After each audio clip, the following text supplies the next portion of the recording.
Vamos a empezar a estudiar este tema de Deuteronomio capítulo 28 acerca de las bendiciones palpables. Está en el tercer sermón de Moisés que habla sobre la renovación del pacto. Acá se vuelve a inaugurar el pacto del Sinaí con la segunda generación. Antes de empezar, el capítulo 28 es un capítulo extenso. Lo voy a dividir en tres partes porque es larguísimo, como ustedes pueden ver ahí. Un capítulo largo, ya estamos llegando al final de Deuteronomio. Son 68 versículos. Así que lo voy a dividir en 2 a 3 partes. Pero antes de empezar con el capítulo 28 de Deuteronomio, les dije que iba a hablar un poquito acerca de este tema de Gálatas, en Gálatas capítulo 3, cuando Pablo dice en los versículos 10 al 12, Gálatas 3, versículos 10 al 12, porque todos los que dependen de las obras de la ley están bajo maldición. Pues escrito está, maldito todo aquel que no permaneciere en todas las cosas escritas en el libro de la ley para hacerlas, como terminamos de ver el capítulo 27 cuando habla de las maldiciones, de estos pecados secretos que se hacen oculto, ¿ok? Y que por la ley ninguno se justifica para con Dios es evidente porque el justo por la fe o por la fidelidad en Dios vivirá. La palabra fe es fidelidad en Dios. Esto viene de Habacuc capítulo 2, 4. Y la ley no es de fe, sino que dice, el que hiciera estas cosas vivirá por ellas. Pablo acá a Gálatas, para dar un preámbulo brevemente, porque no es que vamos a estudiar Gálatas, Pablo acá en esta iglesia en Galacia, los judíos convertidos al cristianismo querían que los creyentes gentiles cumplieran 3 cosas de la ley para que sean verdaderamente cristianos. Según los judíos convertidos al cristianismo, los creyentes gentiles tenían que observar el sábado, circuncidarse y no comer carnes que eran inmundas como cerdo. Y Pedro fue arrastrado con esa creencia al comportarse como uno más, que habla en el capítulo 2 cuando Pablo lo reprende, porque él estaba muy bien comiendo libremente con los hermanos gentiles, pero cuando llegaron los de la circuncisión, dice, o sea, los creyentes legalistas, los judaizantes, él se apartó pretendiendo que no era de ellos y siguiendo la ley judía. Y Pablo dice que añadir la ley judía al Evangelio de Jesucristo es negar el sacrificio de nuestro Señor Jesucristo. Ningún hombre, según Pablo y según como Pablo lo interpreta y según la ley de Dios, ninguna persona puede cumplir la ley de Dios como Dios lo demanda. Siempre el pueblo de Israel quedaba corto. Si el pueblo de Israel no cumplía la ley, quedaba bajo maldición, desobediencia, rebelión, y Dios trata con el pueblo a través de la historia. Jesucristo se hace justicia para nosotros a Él mismo recibir la maldición que el pueblo de Dios tuvo que haber recibido por no haber cumplido la ley. O sea que Jesucristo es el representante, el israelita, verdadero Israel, el Mesías, que asume responsabilidad por su pueblo y él mismo es maldecido en la cruz, por decirlo así, tomando el peso de la ley, la paga de la ley que es el pecado, la muerte. ¿Para qué sirve la ley entonces? ¿Por gusto Dios la dio? No, porque la ley estaba para que le sirva a Israel de espejo sobre su incapacidad, insuficiencia de poder justificarse delante de Dios. Israel solamente a través del arrepentimiento y su fe, o sea, su fidelidad en el andar diario con los mandamientos, podía justificarse delante de Dios esperando la venida de su Mesías. Cuando Cristo muere, Él muere por todos los pecados de los creyentes del pasado, Abraham, David, Moisés, los asume, ¿no? Muere y por todos los pecados de los creyentes en su presente y en el futuro. El creyente israelita en el Antiguo Testamento se justificaba bajo su fidelidad en Dios, bajo su obediencia de fe a Dios. No porque guardaba los mandamientos, no podía, era incapaz, como Moisés fue incapaz, por ejemplo, de cumplir cuando Dios le dijo, háblale a la roca. Pero confiaba en la justicia y misericordia de Dios que iba a traer la salvación en su tiempo. Cuando Pablo habla entonces que todo aquel que está bajo la ley es maldito, si rechazamos el sacrificio de Cristo, no hay esperanza para el pueblo de Dios, para el judío ni para el gentil. Pero ahora Cristo ha sido o es nuestro reconciliador, nuestro mediador, nuestro salvador, que nos quita lo que la ley demanda de nosotros y Él asume la responsabilidad, y por eso que con Él estamos crucificados. Ya no vivimos nosotros, más Cristo vive en mí, y nos da de su espíritu para habilitarnos el poder vivir según la ley de Dios, según en obediencia a Dios, que es el capítulo 5 y 6. Paro ahí entonces, esa es la parte de Gálatas, porque Pablo basa su teología acerca de la maldición y cómo si regresamos a la ley por gusto, entonces el sacrificio de Cristo basado en ese capítulo de Deuteronomio 27, de las maldiciones, cuando todo el pueblo tenía que decir amén a la lista que se leía. ¿Okay? Eso es lo que vimos la semana pasada. Miremos el capítulo 28, porque este capítulo 28 habla acerca de las bendiciones palpables de Israel. Y las bendiciones palpables se refiere a bendiciones sociales, económicas, bendiciones en el clima y en victoria militar.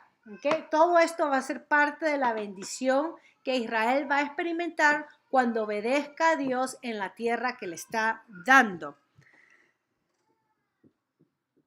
Recuerden esto. El Antiguo Testamento, a través del Antiguo Testamento, vemos cómo Dios nos manifiesta a nosotros la incapacidad de su pueblo elegido Israel de cumplir las estipulaciones de la ley. Si Israel era el pueblo de Dios, el pueblo elegido, y Dios se le manifiesta, y Dios le da su ley y se revela, y este Dios elegido que experimenta la misma presencia santa de Dios es incapaz de cumplir la ley de Dios, ¿qué se dice eso de los demás pueblos que no conocen a Dios? No vamos a cumplir nada. ¿Okay? Entonces el pueblo de Israel es el experimento, por decirlo así, el experimento donde se nos muestra que aunque Dios tome a cualquier pueblo, somos incapaces como seres humanos de cumplir lo que Él demanda de nosotros, ¿ok? Y por eso tenemos la parte de las maldiciones que leímos. Y en este capítulo 28, del versículo 15 al 68, se concentra en las maldiciones. Ahora, Dios quería que Israel fuera un canal de revelación para que el mundo lo llegue a conocer a Él. El propósito por la cual Dios escoge a Israel es un propósito misionero. Eso tenemos que meternos en la cabeza para que los demás pueblos puedan conocerlo a Él a través de cómo Él trata con Israel. Cuando Dios bendice a Israel, y eso es lo que vamos a ver en esta primera parte, eso debiera de llamar la atención de los demás pueblos, porque este pueblo está siendo bendecido, y así atraer a los demás pueblos a Dios, al conocimiento de Dios. ¿Okay? Ahora, las maldiciones, este es un preámbulo que estoy haciendo, las maldiciones es por resultado de las consecuencias, ¿ok? Pero cuando ponemos en una balanza las maldiciones y las bendiciones, ¿cuál tiene más? ¿Las maldiciones o las bendiciones?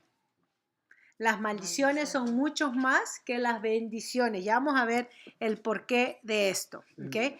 Levíticos capítulo 26 habla acerca de esta sección de bendiciones y maldiciones más específicamente.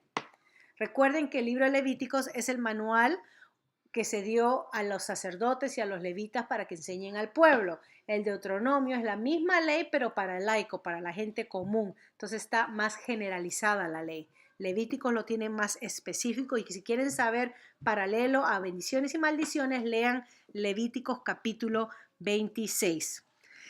En este sermón de Moisés, que está reinaugurando la ley de Dios con esta nueva generación, miren lo que va a haber acá. Vamos a ver el capítulo 28. ¿Okay? El capítulo 28. Miren lo que dice acá, porque la importancia de este capítulo, la pregunta que me hago es esta. ¿Son las declaraciones de la Biblia verdad, ciertas? ¿Hay un Dios que se ha manifestado públicamente en la historia, en lo que habla, en lo que dice que hace y en lo que hace? Tenemos evidencias de que Dios ha hablado y de que Dios ha obrado? Y la respuesta a eso es Israel es la respuesta. Israel es la manera como Dios se ha manifestado en su voluntad, en su palabra, porque tiene la ley. A Moisés no se le ocurrió meterse a una cueva y, bueno, vamos a escribir algunas leyes para este pueblo desordenado.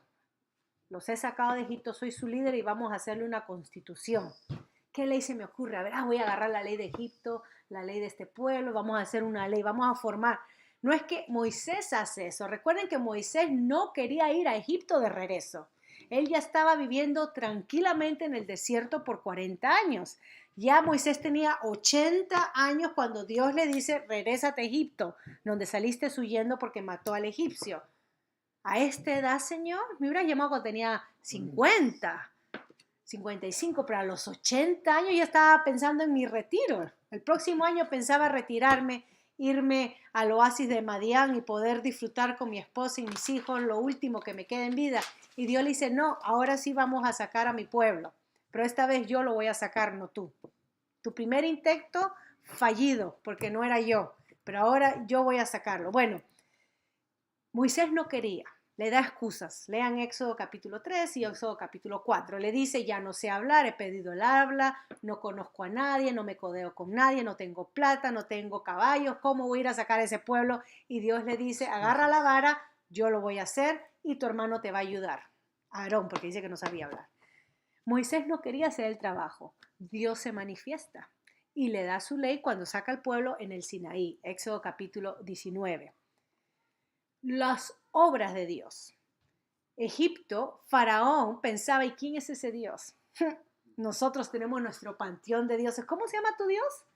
El yo soy, el que será, el que ve. Ese es un rompecabezas. Ni siquiera tienes un nombre digno para saber quién es ese Dios. No, no, no.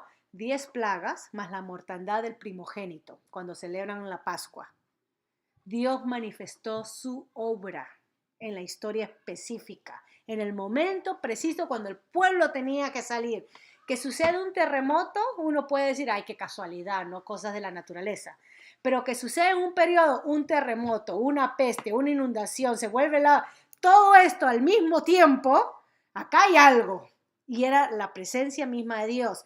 Lo saca, hunde a todo el ejército de Egipto cuando cruzaban el mar. Los israelitas pasan por tierra seca, ni siquiera lodo, tierra seca.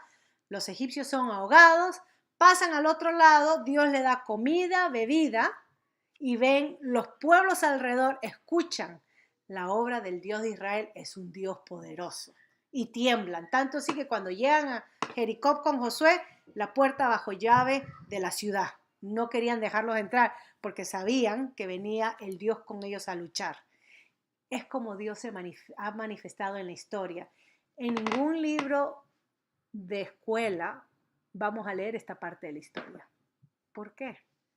Esto no es religión, esto es historia de la humanidad, porque en la escuela se está tratando de borrar cualquier trazo que tenga que ver con Dios. Y se hace más énfasis en el logro humano. ¿Cómo? ¿Por qué la teoría de la evolución es tan popular y se enseña en la escuela como ciencia verídica y no como una teoría más, donde los estudiantes puedan usar su raciocinio y decidir, no, esta teoría no vale ni 2 pitos, es una gran mentira acerca de cómo esto se formó por procesos naturales, con millones de años, selectivamente, de la nada, y tenemos este universo maravilloso, el cuerpo humano, todo tan complejo de la suerte de un par de dados que el universo tiró y nada, no hay nadie. La Biblia explica al Creador, presenta al Creador, su palabra, sus hechos. La humanidad, porque rechaza a Dios, borra eso de la historia de la humanidad. Entonces pone al hombre como centro, como el que decide la historia. Entonces, como no venimos de Dios, venimos de un animal o de una molécula o de lo que sea, la vida humana no vale nada. Y si los adolescentes se suicidan, muy bien, están siguiendo el diseño del Darwin.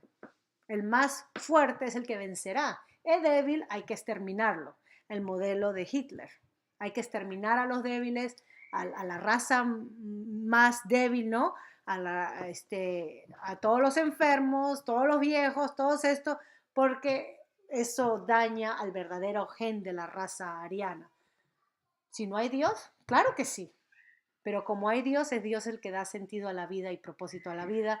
El ser humano borra a Dios de la historia. La revelación de la Biblia es histórica, no se basa en sentimientos o en leyendas, mitos. ¿Okay? Este es un tema importante. Acá tenemos un contrato. Israel cuando renueva con la segunda generación, Moisés, ¿no? Dios a través de Moisés, estamos hablando un contrato donde hay estipulaciones específicas que deben de ser obedecidas. Estos van a ser los resultados o desobedecidas y si se viola la parte del contrato, esto van a ser los resultados. A diferencia de nosotros, hoy en día, por ejemplo, existe lo que es cuando uno hace una compra. Va uno a un lugar donde venden carros, por ejemplo, una automotriz, y te dan documentos donde tienes que leerlo y siempre en los documentos de compra y venta siempre hay letritas chiquititas, chiquititas que uno tiene que leer para saber en qué lío se está metiendo, con lupa. Si uno no lee las letras chiquititas puede ser de que nos perdamos que la garantía se vende tanto o que hay que pagar extra, etcétera, etcétera, y de ahí nos agarran de sorpresa por nuestra negligencia en no saber todo acerca de la venta y compra. Dios cuando da su contrato a Israel no le da letritas chiquitas. Recuerden que en el capítulo 27 dice que escribirán en un mural con piedra, ¿no? Y arcilla blanca como una pizarra grande todas las palabras de la ley. Acá Dios no está engañando a nadie de que por acá los voy a coger, no leyeron la letra chiquita. Dios hace su ley clara y específica. ¿Okay? Ahora, los profetas de Dios reciben de parte de Dios, porque esto es importante entender cómo es que los profetas se levantan. Moisés es considerado un profeta de Dios porque amonesta al pueblo y habla acerca. Pero los profetas en el Antiguo Testamento reciben el reporte de parte de Dios. Dios levanta a una persona, lo llama para que sea su vocero, su profeta, y de Dios recibe, este pueblo ha fallado el contrato de la ley. Ande y háblales. Entonces los profetas son como policías de la ley que tienen que reforzar los términos del contrato. Como hoy en día si uno deja de pagar una letra del carro, de la casa, un mes, ahí mismo tenemos el banco o alguien llamándonos diciendo, señora, usted no ha pagado el mes tal de lo que quedó en el acuerdo, ¿qué pasa? Bueno, eso es lo que hacen los profetas. Dios los llama, los levanta para que vayan y le digan al pueblo, ¿qué pasó? No dijimos no a la idolatría y mire qué pasa con todos estos dioses que están adorando.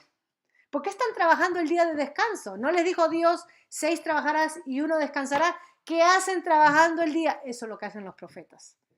Son llevados por Dios para que ellos recuerden las estipulaciones del pacto que habían violado y entonces los profetas anuncian esto mismo que vamos a leer, lo que sucede cuando no se obedece la ley, ¿okay? Las consecuencias, lo que no se obedece la ley.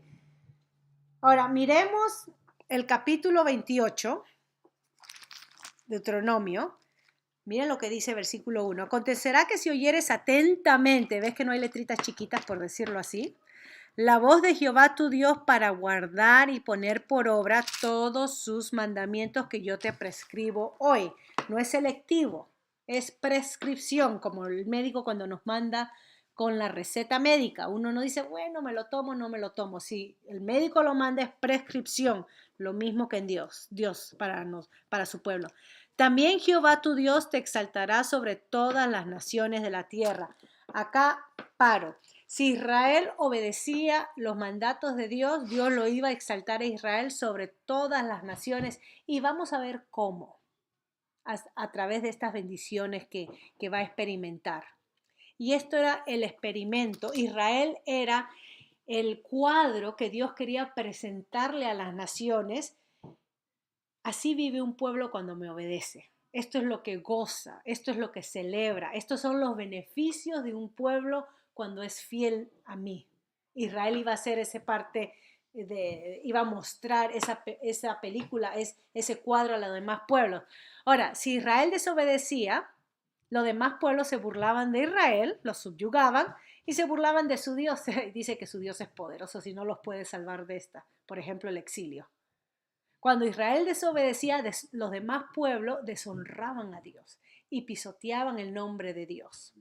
Y es por eso, paro acá, es por eso que cuando Moisés ve al pueblo pecar con el becerro de oro después de bajar del monte, que se llena de ira y tira las tablas, Dios le dice, apártate que voy a destruir a este pueblo y voy a levantar otro, porque este pueblo ya ha demostrado que es incapaz de obedecer ni siquiera un mandamiento, menos 10, el primero. Y Moisés ora, intercede por su pueblo y dentro de la intercesión dice, Señor, tu nombre cómo quedará para las demás naciones. Si todos los pueblos se enteran de que tú sacaste a Israel de Egipto para destruirlos en el desierto, tu nombre va a ser blasfemado, burlado. No van a creer que eres poderoso para hacer algo con esta nación rebelde. Y Dios perdona a Israel, hay mortandad. Ahí es cuando separa a los levitas para que les sirvan a él como sacerdotes y vuelve a lidiar con su pueblo. Pero el nombre de Dios, lo que decidió, obviamente parte de la soberanía de Dios, el nombre de Dios, el que no sea deshonrado, lo que no hizo que destruya a Israel. Muy importante. Pablo toma este mismo tema cuando habla en 1 Corintios 6 y habla que el templo de Dios somos nosotros, su iglesia, santo es, y no puede ser que el templo de Dios se una con una ramera o prostituta. Y dice ahí, porque aquel que destruye el templo de Dios, Dios lo destruirá a él.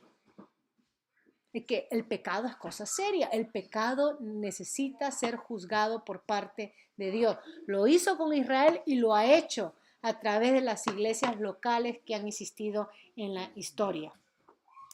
Entonces Israel iba a ser el ejemplo que Dios iba a usar para que las demás naciones vean, ¿ok? Miren versículo 2, y vendrán sobre ti todas estas bendiciones y te alcanzarán si oyeres la voz de Jehová tu Dios, si obedecen. Versículo 3, bendito será tú en la ciudad y bendito tú en el campo, ¿ok? No hay diferencia entre campo y lugar, lugar rural. Bendito el fruto de tu vientre, embarazos, a diferencia de hoy en día de tener hijos es como una plaga, una maldición. Nosotros, lamentablemente, no nosotros, la sociedad desestima, menosprecia a las mujeres que tienen hijos, muchos hijos. No estoy hablando de mujeres irresponsables que no se han casado, que traen al mundo hijos y no sabe qué darle de comer. No estoy hablando de ese tipo de personas que hay que tener misericordia y gracia y poder ayudarlas. Obviamente mostrar el amor de Dios. Pero estoy hablando de hogares, matrimonios sólidos que quieren tener muchos hijos y la sociedad los mira como cosa rara, van a malograr el planeta o van a usar más de los recursos del planeta. A diferencia de eso, el tener muchos hijos es bendición bíblica, obviamente bajo del diseño del matrimonio. Entonces Dios va a bendecir el fruto del vientre, el fruto de la tierra y el fruto de tus bestias, la cría de tus vacas y los rebaños de tus ovejas. Esto va a ser parte de la bendición que Dios va a dar a su pueblo. El contrato de Dios, la obediencia de Israel iba a tener un efecto positivo en sus vidas diarias, en su economía, en la progenitura, en cuántos hijos iban a tener, ¿okay? En sus ganados. Ellos podían ver.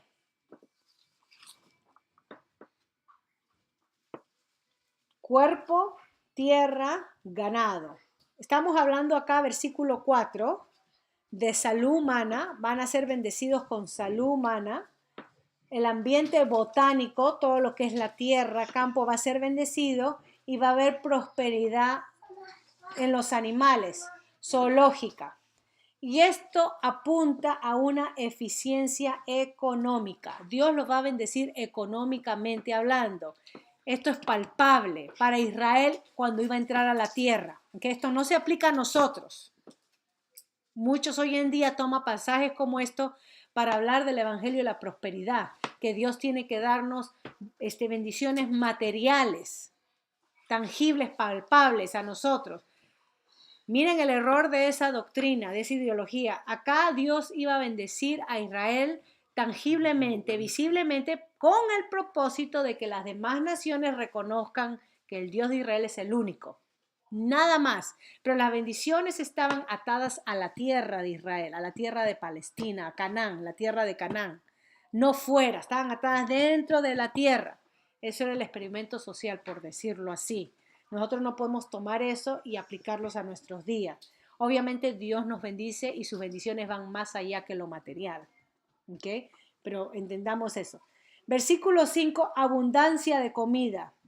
Y no va a haber amenaza en la guerra. Miren lo que dice, bendita serán tu canasta y tu arteza de amasar.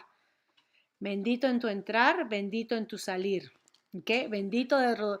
Jehová derrotará a tus enemigos que se levantaren contra ti, por un camino saldrá contra ti y por 7 caminos huirán delante de ti.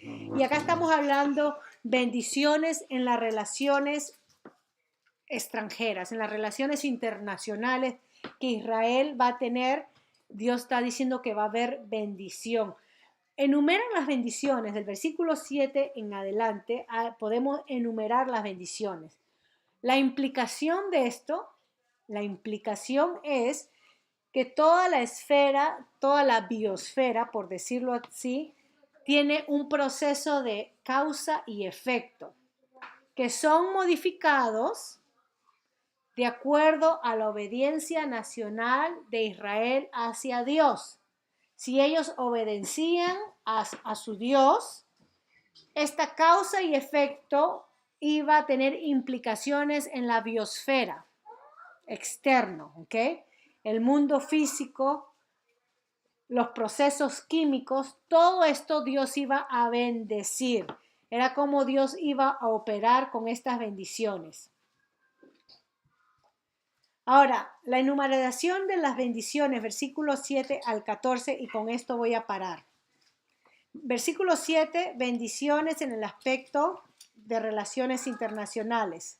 Versículo 8, bendiciones en la economía doméstica de Israel. Jehová te enviará su bendición sobre tus graneros y sobre todo aquello en que pusieres tu mano, y te bendecirá en la tierra que Jehová tu Dios te da. Ven que estas bendiciones están atadas a la tierra.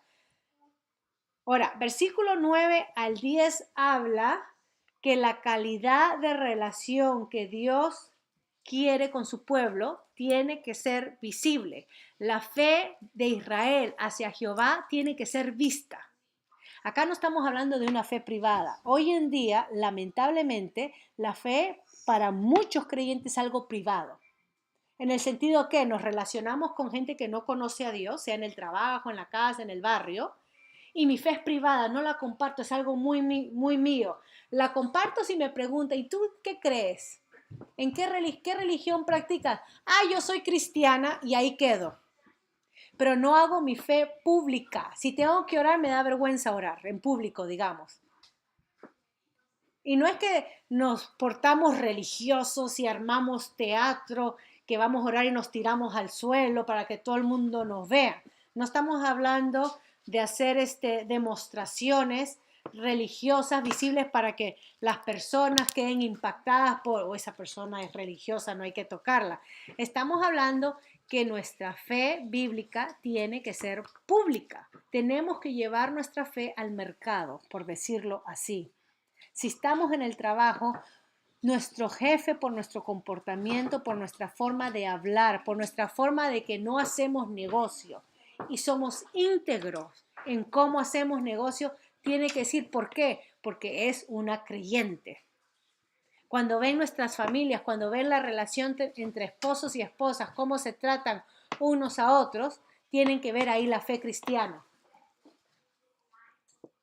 ¿Okay? La fe es un asunto público y no privado. Y acá en el versículo 9 al 10 es lo que Dios le está diciendo a Israel, que su relación de ellos con Jehová tiene que ser visible. Versículo 9, te confirmará Jehová por pueblo santo suyo, como te lo ha jurado, cuando guardaras los mandamientos de Jehová tu Dios y anduvieres en su camino. O sea, cuando obedezcan, Dios los va a confirmar. Y miren, versículo 10, ¿cómo es que Dios va a confirmar a Israel, que es el pueblo elegido? Versículo 10, y verán todos los pueblos de la tierra que el nombre de Jehová es invocado sobre ti y te temerán. una fe visible internacionalmente en el mercado. Así debe de ser nuestra fe. Cuando Pablo habla acerca de las prácticas del creyente, cómo el creyente practica su fe, en Efesios capítulo 4, capítulo 5, en Gálatas capítulo 5, capítulo 6, y habla sobre el ser llenos del Espíritu Santo, el no airarnos hasta que se ponga el sol, en no robar, sino en trabajar para que generosamente compartamos, en no maldecir, el no usar palabras obviamente maledicientes, no maldecir, en no chismear, no crear controversia con lo que hablamos. Cuando Pablo habla de eso, está describiendo cómo un creyente vive en sus relaciones. Que Pablo sigue este mismo modelo y lo aplica a la vida del creyente. Lean Efesios capítulo 4, capítulo 5. Ahora, en estas relaciones, las bendiciones que da, en estas relaciones, miren lo que dice, te temerán. Versículo 11, y te hará Jehová sobreabundar en bienes, va a haber prosperidad, en el fruto de tu vientre, vuelve a repetir lo que empezó, en el fruto de tu bestia, en el fruto de tu tierra, todo esto es la mano de Dios, en el país que Jehová juró a tus padres que te había de dar. Esto es a la tierra, ¿ok? En la tierra. Te abrirá Jehová su buen tesoro, el cielo, para enviar la lluvia a tu tierra en su tiempo y para bendecir toda obra de sus manos. Y prestarás a muchas naciones y tú no pedirás prestado. Israel iba a tomar un puesto exaltado sobre todas las naciones y esto iba a ser la mano misma de Dios para mostrarles a los pueblos es que Él es el único Dios verdadero. Hay que ir a Jehová, el único Dios que puede dar estas bendiciones. Yo quiero ser parte de ese pueblo de Israel. Yo quiero tener una relación con el Dios de Israel porque es el único Dios verdadero. Eso debería de crear las bendiciones tangibles, palpables, debería de crear en Israel, en las demás naciones, el querer, temer y adorar a Jehová. Israel entonces iba a tener un lugar predominante sobre las naciones. Dice versículo 13, te pondrá Jehová por cabeza y no por cola, o sea, en rango de liderazgo, de dirección, y estarás encima solamente y no estarás debajo. Y miren, siempre condicional, porque son lindos los israelitas y Dios tiene preferencia. No, si obedecieres los mandamientos de Jehová tu Dios que yo te ordeno hoy para que los guardes y los cumplas. Es la tercera vez que se repite en este pasaje. Y si no te apartaras de todas las palabras que yo te mando hoy, ni a diestra ni a siniestra, es un término, una frase común que se usa en la Biblia que quiere decir Israel no se debe de apartar para nada de la palabra de Dios para ir tras dioses ajenos y servirles. La idolatría, el pecado que tiene que ver con lo primero. Ahora, voy a terminar con esto porque hay una relación acá que la bendición económica de Israel estaba atada a su fe en Dios. Nosotros pensamos que la economía está atada a cuánto yo trabajo. Si yo trabajo 15 horas diarias, los 6 días de la semana, el cheque que me va a venir va a ser un cheque gordo, grueso, claro, sin contar con lo que me quita el gobierno, pero va a ser un cheque gordo y grueso. Acá Israel no pensaba así. Israel pensaba, si obedecemos a Dios, las bendiciones van a ser obvias en la economía, en la prosperidad que vamos a ver, en el temor que otras naciones van a tener acerca de nosotros, porque la mano de Dios está a favor nuestra. Eso es lo que tenía que crear, ¿ok?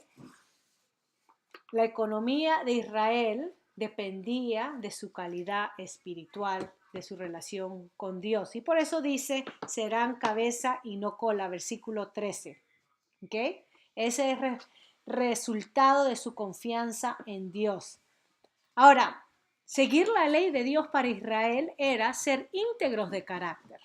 Si ellos seguían la ley, recuerden que hemos visto y hemos leído acerca de leyes financieras, de no cobrar, por ejemplo, intereses al pobre que pide prestado, no te aproveches, hemos leído eso.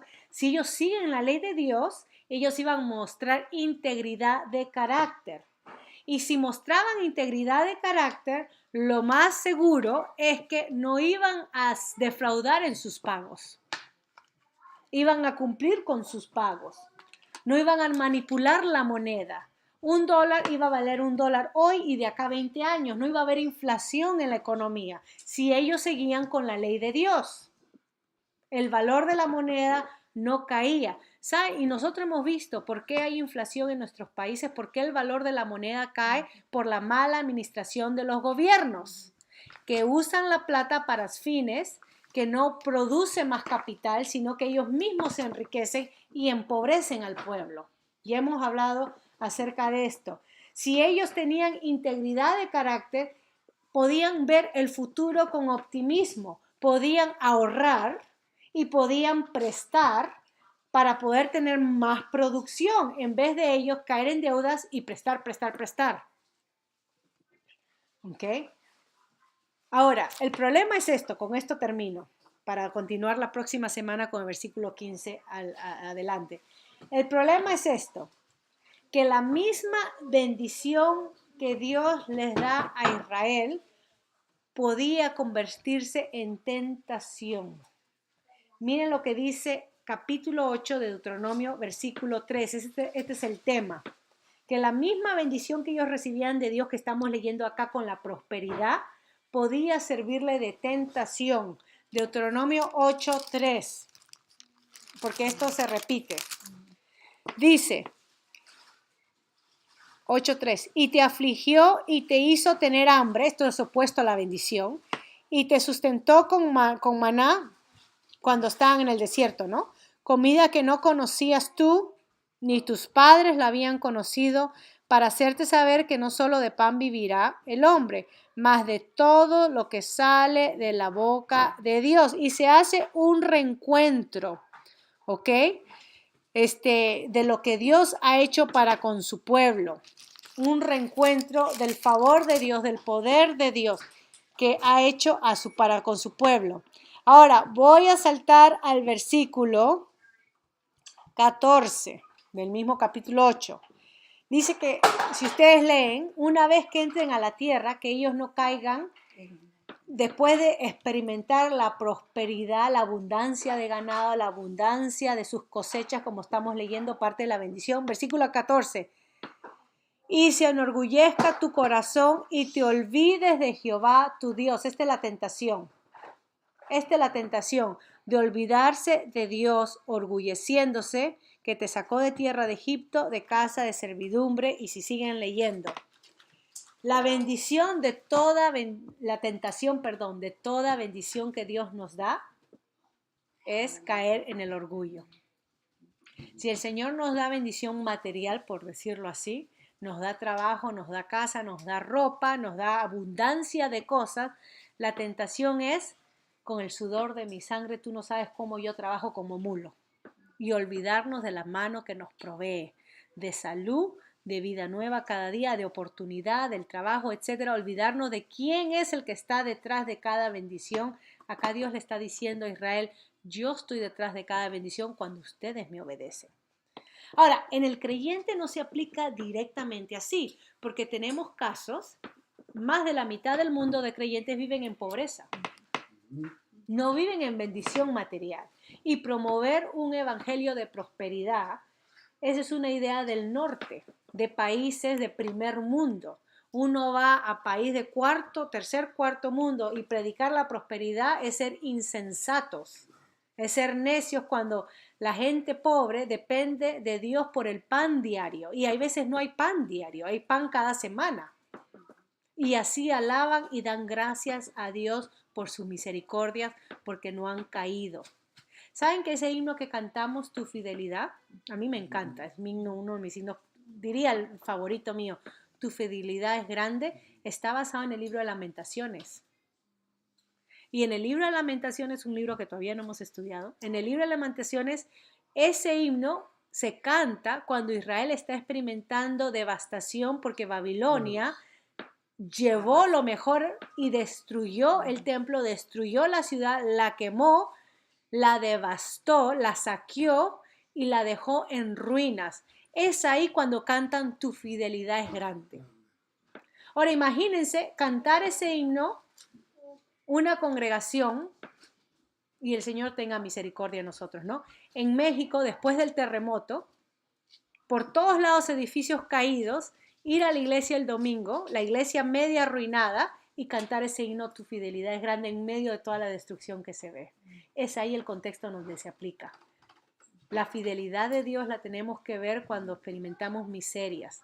Cuando experimentamos abundancia, la tentación es caer en el orgullo y olvidarnos de Dios. Que el Señor nos salve de eso, porque ahí es donde se enfría nuestro corazón y podemos perder la fe. Y el libro de Hebreos que vamos a estudiar lo próximo habla de la apostasía de la fe. Voy a parar ahí, por favor sigan estudiando versículos 15 en adelante y conversamos entonces.